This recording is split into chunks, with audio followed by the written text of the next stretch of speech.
the site, I realized that there was this broken water jar which was standing still filled with earth, and much too quickly I began to excavate the jar myself, and I pulled out one root, a second root, and the third root was the handle of a beautiful silver spoon with a swan's head at the end. And it really was a very exciting moment indeed. Following the discovery of the silver spoon, many other treasures were found. Around 1,000 precious items in all. Outstanding amongst them are 2 gold bracelets with ibex head terminals and 3 pairs of earrings.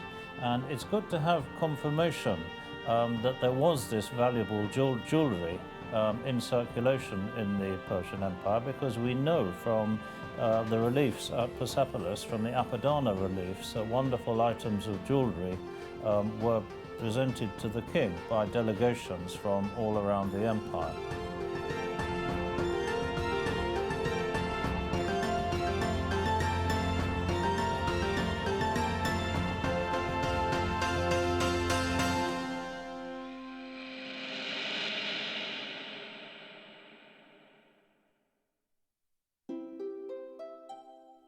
Very close to the pavilion where these treasures were found are the remnants of a colossal palace, about 76 by 42 meters in size. The surviving stone corner pillars of this construction bear a trilingual inscription giving the name of Cyrus. Thus, it is firmly believed that this enormous white building was most probably Cyrus the Great's private or residential palace.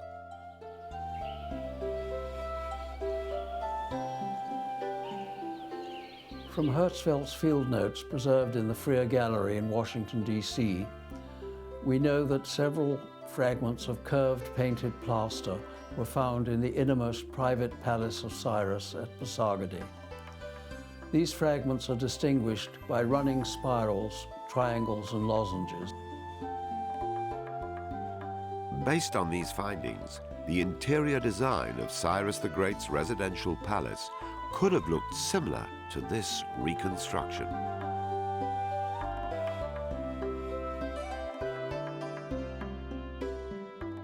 They are, in fact, very similar to similar fragments of painted plaster that once decorated the wooden columns of the treasury of Darius at Persepolis.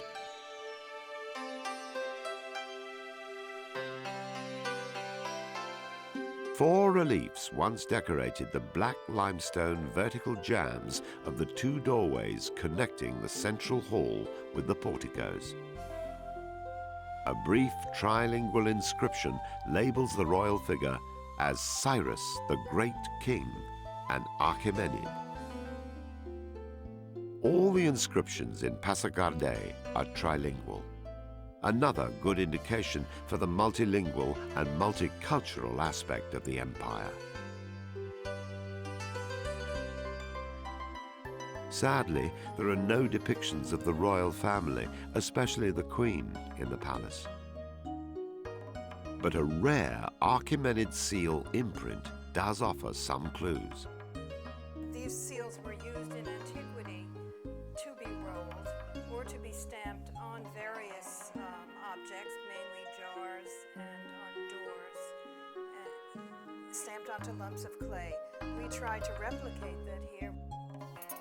I can now roll the seal, and in this case I have what we call a heraldic scene of 2 animals on either side of a tree. A similar imprint captures an exceptional moment when an attending girl offers a bird to an enthroned queen, while a crowned princess standing in front of an incense burner is also present.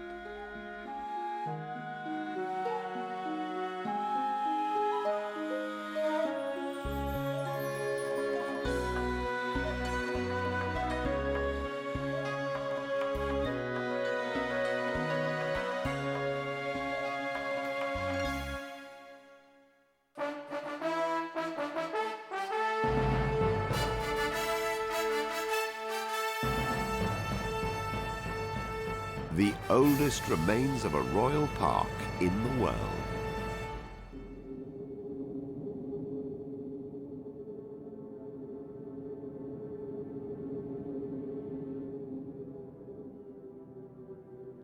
Since most of the Iranian plateau is located in an area which is relatively arid, the most precious element has always been water.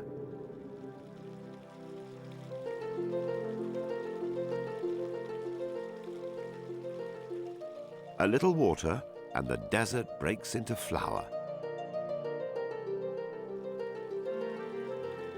Such beauty as arises from shade and the purling of water is all that the Persian requires, wrote Lord Curzon, who travelled through Persia extensively during the 19th century.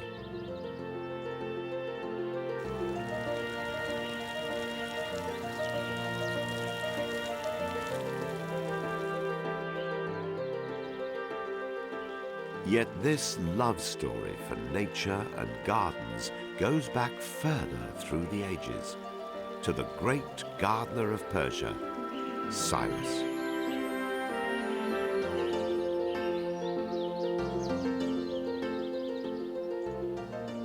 Over 2,500 years ago, the Persians created the largest empire the world had ever seen. Yet the tranquility and prosperity that Cyrus had offered to the 4 quarters of the world was perhaps best demonstrated at his 4-fold gardens at Pasargadae. Part of the royal park was beautifully enhanced by a system of stone-lined water channels and basins that can still be seen today. Altogether, they cover a length of over 1 kilometer.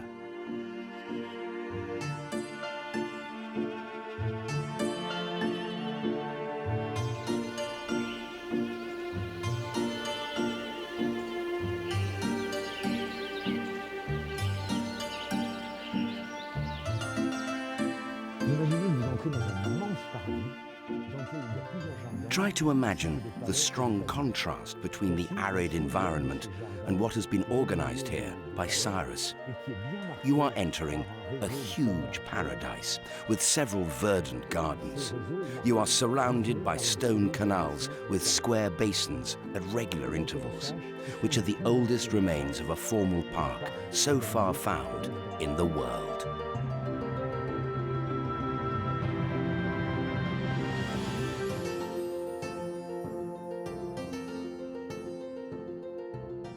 In English, we say paradise, but of course the root word is Persian, Paradise. Cyrus' garden, his Paradise, was divided into the Shaharbagh 4-part, and with its divisions fed by water channels.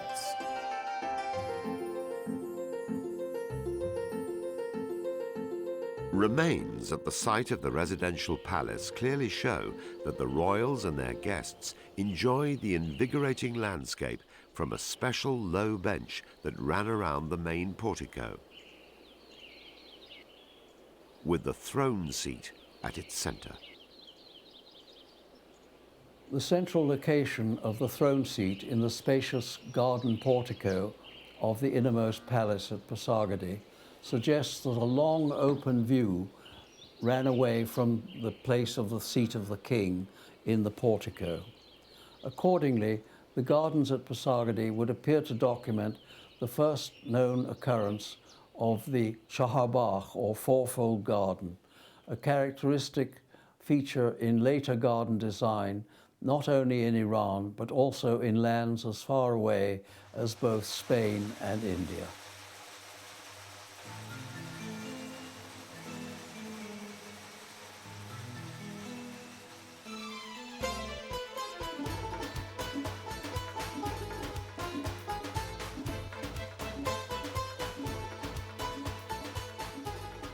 An answer to the question of what actually grew in the Pasargadae gardens has often eluded the archaeologists because the land has been ploughed many times during all these centuries. Cypress and palm trees are very likely to have existed there, as can be seen on Persepolis reliefs. But perhaps they also had a great variety of fruit trees gathered from far afield, all of which would have reflected the extent of Cyrus the Great's empire.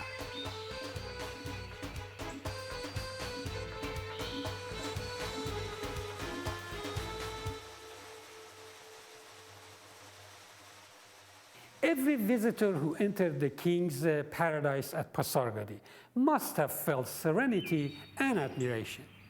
Imagine the palace, surrounded by lush green area, exotic flowers, beautiful singing birds. The visitor would see the water flowing through the white stone water canals that glittered in the sun, refreshing the area and cooling the air. The sight and the sound thus created would be enchanting.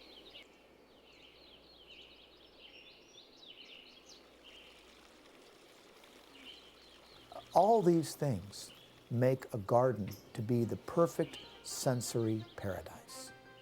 And that's what Cyrus' garden was paradise.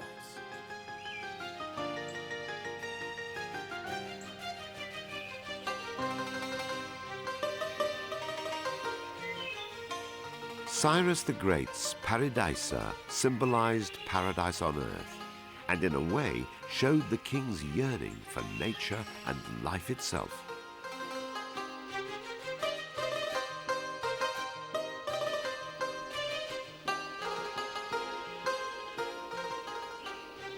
But his imagination was boundless. Thus, many other colossal buildings were created at his capital city.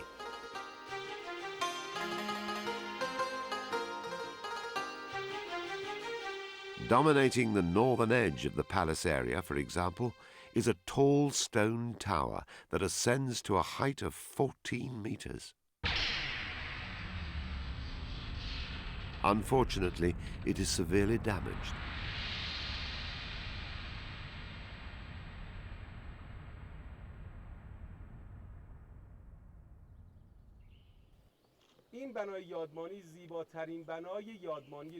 This monumental building must have been one of the most beautiful monumental towers of the Achaemenid period. A similar tower was also constructed after this one at Nakhshe-Rostam, which is today known as the Cube of Zoroaster. The masonry of the building consists of finely cut blocks of stone laid without mortar. It has 3 rows of false windows on 3 sides of the building and an imposing staircase on the entrance facade, which probably demonstrate its revered function at that period.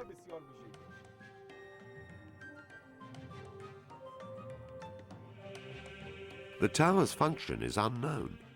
It may have had some holy meaning, perhaps used for funerary purposes, or even as an exalted shrine to hold a sacred fire.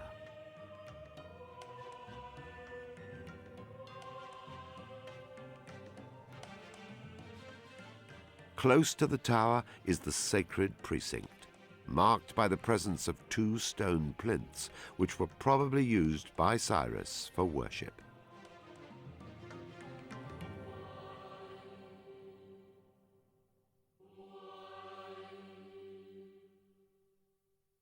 Some historians argue strongly that Cyrus was a Zoroastrian, following a religion and philosophy based on the teachings of the Iranian prophet Zoroaster.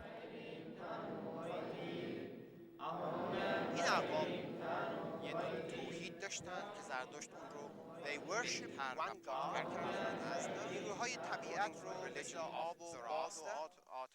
and they also venerated natural elements, in this way bringing themselves in harmony with nature.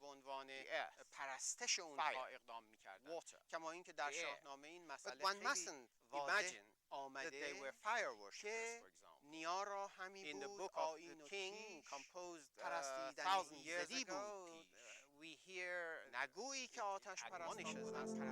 Don't think that they were fire worshippers. They were worshippers one God.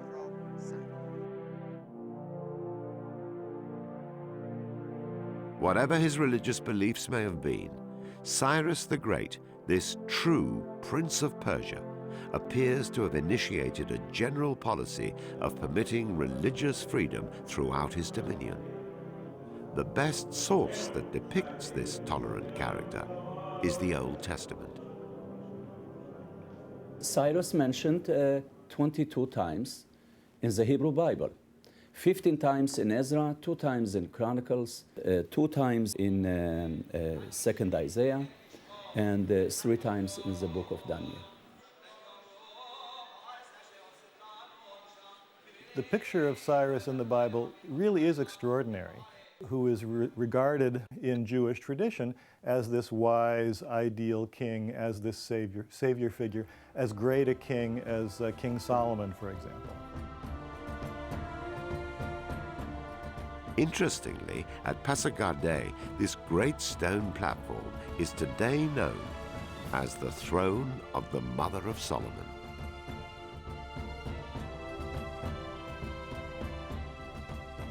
This unfinished platform may have provided the inspiration for the later elevated palatial compound at Persepolis.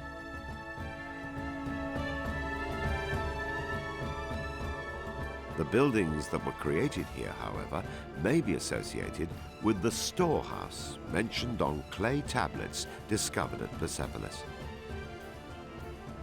About 50 or 60 tablets from the Persepolis Fortification Archive mention a place that is called in Elamite Batrakattash, and we think that that's the Elamite transcription of the old Iranian name of the place we now call Pasargad.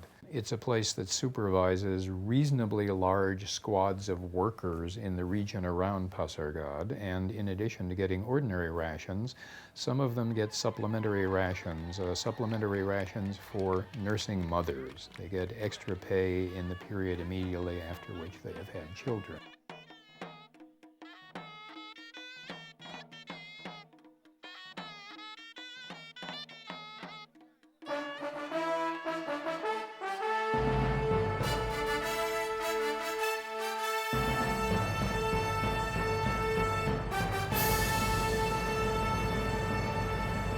Cyrus the Great's legacy.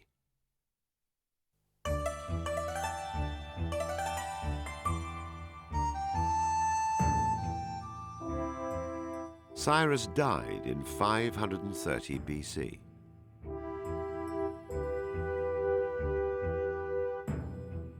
Since then, his resting place has been the central attraction for visitors to Pasargadae.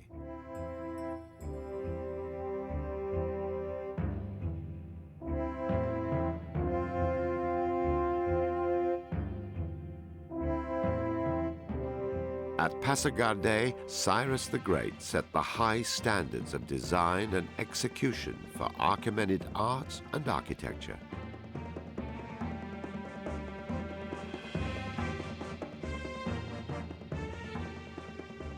His achievements were a true benchmark for future designers and architects to hold on to for centuries. The columned hall, for which we've got such good evidence at Pasargadae, became the typical architectural model of the Persian Empire. And we see the best examples of the columned hall at Persepolis.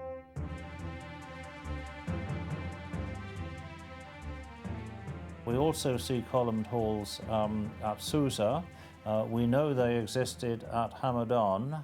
There's one in Babylon, and further afield there was even a columned hall in Sidon in the Lebanon.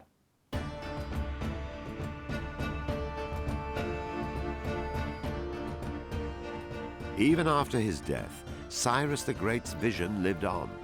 His successors created some of the most astonishing feats of civil engineering the world had ever seen. Everyone has heard of the Suez Canal, but has anyone heard of Darius Canal? I am a Persian, and I gave order to dig this canal from a river by name Nile, which flows in Egypt to the sea which goes from Persia. Darius Canal covers possibly about 100 miles east to west, connecting across the top of the Red Sea to the Nile. Herodotus tells us that the Canal of Darius was wide enough for multiple ships to pass by, going in opposite directions. This is a huge engineering feat for the ancient world, to have a canal that predates the modern canal by almost 2,500 years. Another truly astonishing Persian accomplishment was the construction of the Royal Road in the 5th century BC. The Royal Road is an amazing achievement. It's a line of communication stretching all the way from Susa in southwestern Iran to Sardis in western Turkey. It's a distance of about 2,600 kilometers. And there was another branch road linking that one with Persepolis and Pasargadae.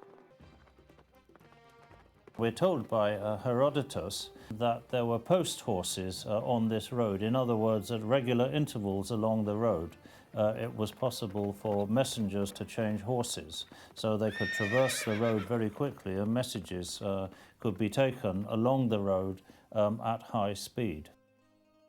Herodotus, the Greek historian of the 4th century BC, tells us that there is nothing in the world which travels faster than these Persian couriers. this was in fact a 2,300-year prelude to the North American Pony Express, and even a pioneer to today's postal system.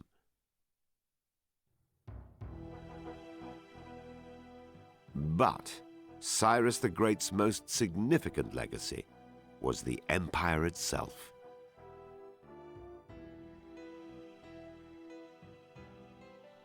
The Persian Empire he founded was the very first to embrace many peoples of many tongues. But the Achaemenids could not have held together their vast, heterogeneous domains by force alone, and much of their strength was drawn from a sophisticated governmental and administrative structure, and above all, an unprecedented tolerance for the laws, traditions, and religions of all their subject peoples that few great powers have ever matched. There was a peaceful and tranquil atmosphere throughout the Persian Empire. The Persians sought to establish peace where once other nations had carried out acts of carnage and pillage during the previous centuries. The mighty and powerful shall not disturb the weak. This was the inclination of the great nation of Persia.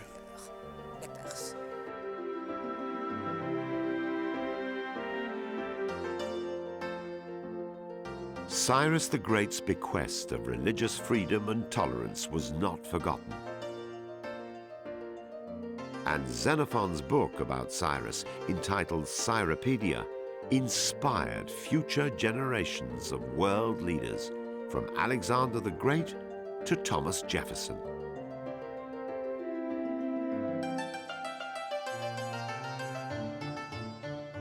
Even today, the United Nations headquarters in New York City holds a replica of the Cyrus cylinder as one of the great declarations of human aspiration and understanding. If Cyrus, who was an enlightened king, could ever have found out that his cylinder was going to be on exhibition in New York and other places, and saluted as the first time that the human race stopped in its murderous tracks to think that perhaps human beings are more precious than we've ever allowed for, he would be very proud of it.